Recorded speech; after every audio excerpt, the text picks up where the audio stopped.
సంపూర్ణకటాక్ష వీక్షణ అనుకూలత ఫలసిద్ధిరస్తు అభివృద్ధ్యత ఆయురస్తు దీర్ఘాయుష్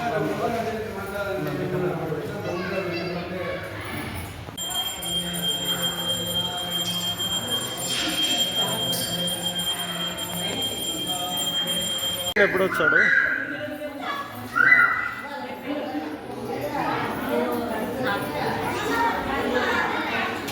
శివయ్య రాడా? శివయ్య సార్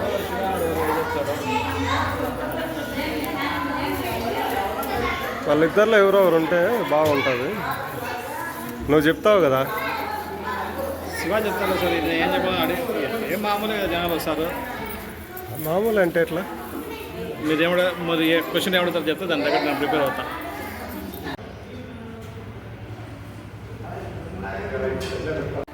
నమస్తే. ఆర్వి9 టీవీకి స్వాగతం. నా పేరు ఆర్వి కృష్ణారెడ్డి. మరి అన్నమయ్య జిల్లా సంబేపల్లి మండలం సంబేపల్లి గ్రామంలో వెలిసినటువంటి శ్రీ దేవరరాయి నల్లగంగమ్మ తల్లి యొక్క క్షేత్రం దాదాపుగా మన తెలుగు రాష్ట్రాలలో ఒక పుణ్యక్షేత్రంగా విరాజిల్లుతున్నది. మరి ఈ క్షేత్రానికి దాదాపు వేల సంఖ్యలో భక్తులు వచ్చి వారి యొక్క కోరికలు తీర్చుకోవడం, వారి యొక్క మొక్కులు తీర్చుకోవడం జరుగుతూ ఉంది ఇక్కడ. మరి ఎంతో పవిత్రమైన పుణ్యక్షేత్రంగా భావించేటువంటి ఈ క్షేత్రం మరి 1వ తేదీ మే నెల 1వ తేదీ 2 తేదీలలో మరి తిరునాళ్ళ అంగరంగ వైభవంగా నిర్వహించడం జరుగుతుంది. ఇక్కడ మరి ఏర్పాట్లు జరుగుతుంది. మరి ఈ తిరునాళ్ళ మహోత్సవం సందర్భంగా ఇక్కడ చేసేటువంటి ఏర్పాట్లు ఎలా ఉంటాయి, అలాగే ఇక్కడ జరిగేటువంటి పూజా కార్యక్రమాలు ఏ విధంగా ఉంటాయి, అమ్మవారి యొక్క చరిత్ర ఎట్లా ఉంటుంది, అమ్మవారి యొక్క అనుగ్రహం భక్తులపైన ఏ విధంగా ఉంటుంది, మరి ఈ తిరునాళ్ళ సందర్భంగా భక్తులకు కల్పించేటువంటి సౌకర్యాలు, అలాగే భక్తులు ఎంతమంది ఇక్కడ దర్శనం చేసుకోవడం జరుగుతుంది తిరునాళ్ళ సందర్భంగా అనేటువంటి సమాచారాన్ని అంతా కూడా ఆలయ ప్రధాన అర్చకులతో సమాచారం తీసుకున్నాను. నమస్తే సొమ్మి. నమస్తే సార్.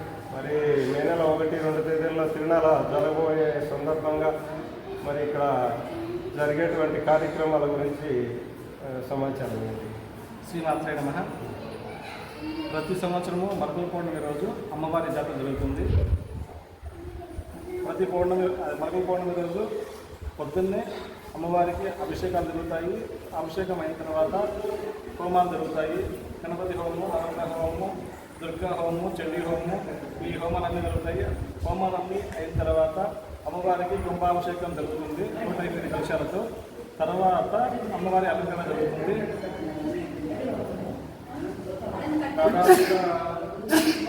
దాదాపుగా 50,000 మంది భక్తులు దర్శనం చేసుకుంటారు. మరి ఇక్కడ భక్తులు ఏ విధంగా మొక్కులు తీర్చుకోవడం జరుగుతుంది? బోనాల రూపంలో భక్తులు బోనాల రూపంలో జరుపుకుంటారు. తర్వాత మొక్కులు తీర్చుకుంటారు. తర్వాత వచ్చి చాందీ బండ్లు కడతారు. తర్వాత పూల బండ్లు వచ్చి మొక్కులు తీర్చుకుంటారు. తర్వాత కోళ్ళు, యాపలు వివిధ రూపాల్లో మొక్కులు చెల్లించుకుంటారు.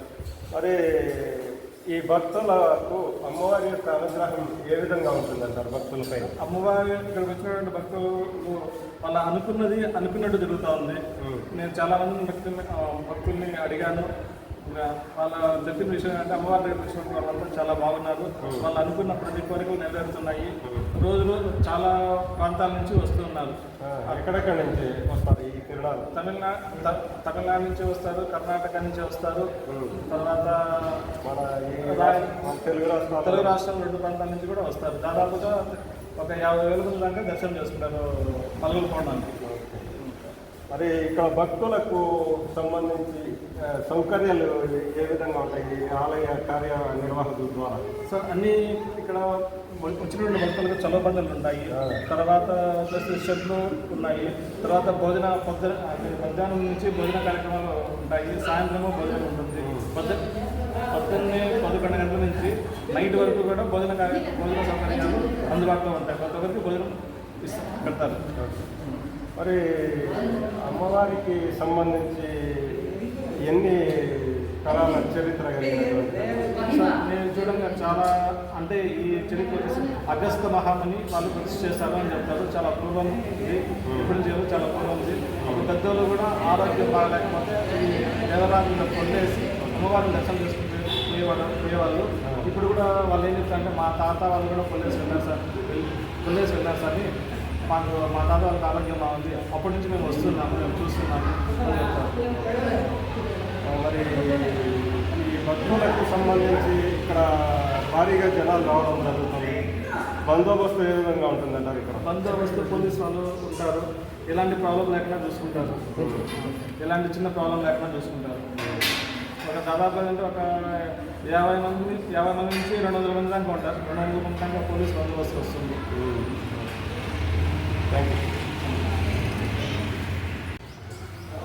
శ్రీ శ్రీ శ్రీ దేవరాయి నల్లగంగమ్మ తల్లి జాతర మహోత్సవం మే నెల 1-2 తేదీల్లో అత్యంత వైభవంగా నిర్వహించబోతున్న సందర్భంగా మరి ఆలయ చైర్మన్ గారితో మరి ఇక్కడ ఈ తిరునాళ్ళకు సంబంధించిన ఏర్పాట్ల గురించి, భక్తులకు కల్పించేటువంటి సౌకర్యాల గురించి, ఇక్కడ జరిగేటువంటి పూజా కార్యక్రమాల గురించి, అలాగే భక్తులకు సంబంధించి వారి యొక్క భక్తులపైన అమ్మవారి యొక్క అనుగ్రహం ఎలా ఉంటుంది అనే దానిపైన ఒక సమాచారాన్ని మనము ఆలయ చైర్మన్ గారితో తీసుకున్నాం. నమస్తేనా? నమస్కారం. మరి జాతర మహోత్సవం మీ ఆధ్వర్యంలో 1-2 తేదీల్లో మే నెల జరగబోతున్నది. మరి ఈ జాతర మహోత్సవం సందర్భంగా భక్తులు కల్పించిన సౌకర్యాలు, అలాగే ఎంతమంది భక్తులు ఇక్కడ దర్శనం చేసుకోవడం జరుగుతుంది, ఏ విధమైన అసాంఘిక కార్యకలాపాలు జరగకుండా బందోబస్తు ఏ విధంగా ఏర్పాటు చేయడం జరుగుతుంది, అలాగే మన హెల్త్ పరంగా కూడా కొన్ని క్యాంపులు కూడా ఏర్పాటు చేయాల్సి ఉంటుంది. ఇలాంటివన్నీ కూడా ఇక్కడ ఇక్కడ మీరు నిర్వహించేటువంటి కార్యక్రమాల గురించి తెలియజేయండి. ఖచ్చితంగా అండి. ఓం శక్తి ఆదిపరాశక్తి జై గంగమ్మ. ఇక్కడ సైన్స్ కన్నటువంటి అద్భుతమైన ప్రయోగం ఉంది. ఈ రాయి వలన ఈ రాయి దర్శించిన ఎన్నో ఉపయోగాలు ఉన్నాయి. ఆరోగ్యపరంగా కానీ గోపరంగా కానీ. ఇక్కడ ప్రతి వేట మొలకల పౌర్ణమి రోజు తిరునాళ్ళు జరుగుతుంది. ఆ తిరునాళ్ళు అత్యంత వైభవంగా ఆనందకరంగా ఆహ్లాదకరమైన ప్రదేశంలో బాగా జరుగుతుంది.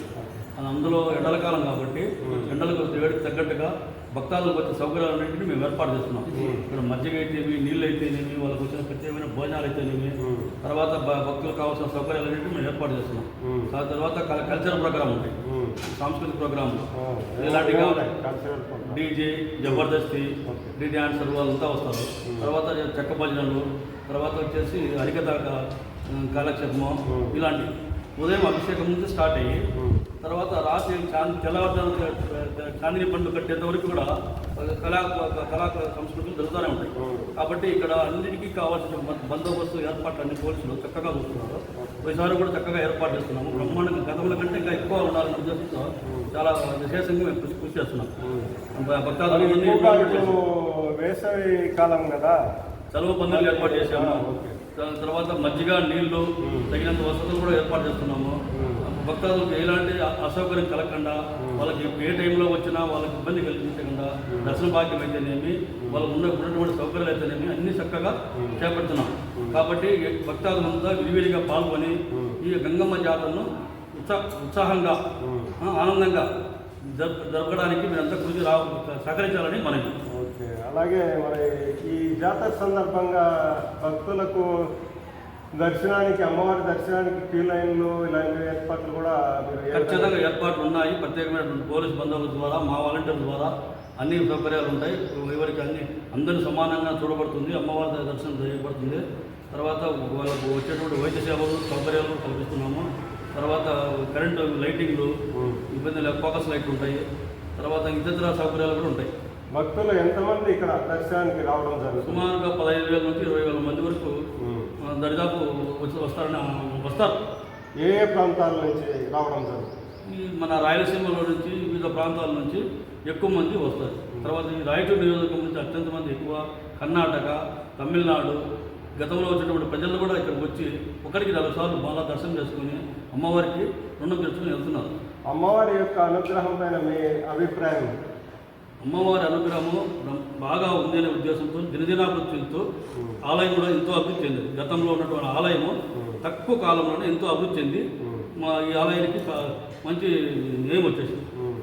మరి ఇక్కడ డెవలప్మెంట్ కార్యక్రమాలు మీ పరిధిలో ఏ విధంగా చేపట్టబోతాం? ఇప్పుడున్న సౌకర్యాలే కాకుండా ఇతర సౌకర్యాలు కూడా మనం చూడడానికి మన ఎండోమెంట్ నుంచి స్థపతిని రమ్మని చెప్పేసి అది పై అధికారుల నుంచి పర్మిషన్ కూడా తీసుకున్నాము. ఏమేమి సౌకర్యాలు కల్పిస్తే భక్తులకు ఉపయోగపడుతుందని చెప్పే ఉద్దేశంతో 2-3 ఐటమ్స్ మేము ఏర్పాటు చేస్తాము. వాటిలో మనకు గవర్నమెంట్ ఏదైతే పాస్పోర్ట్ ఉందో ఇవ్వాల్సిందో దాన్ని చూసుకుని తెచ్చుకోవడానికి కూడా మేమంతా కృషి చేస్తున్నాం. మా మంత్రివర్యులు రామప్రసాద్ రెడ్డి గారు కూడా ఎంతో సహకరిస్తూ ముందుకు తీసుకెళ్తున్నాం. Thank you.